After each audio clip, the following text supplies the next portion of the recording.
কেমন আছো সবাই? আশা করি ভালো আছো সবাই। আমার এই ভিডিওটা করার একটা উদ্দেশ্য হচ্ছে সবাইকে একটা জিনিস দেখাবো। সেটা হলো আমার খাঁচারে একটা নর কবুতর। এই নর কবুতরটা দুটো মায়া কবুতরের সাথে জোড় নিয়েছে এবং তারা দুজনেই ডিম পাড়ছে। দেখেন, এই দুইটা মায়াই দুই জায়গাতে ডিম পাড়ছে। এই দেখেন,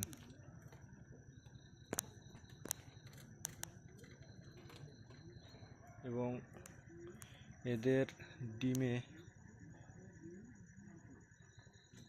শিরা আসছে দেখা যাচ্ছে এবং ডিমও ফুটবে, কিন্তু নর এই একটা। ও ও দুই জোড়ার কাছে গিয়েই ডিম পাহারা দেয়।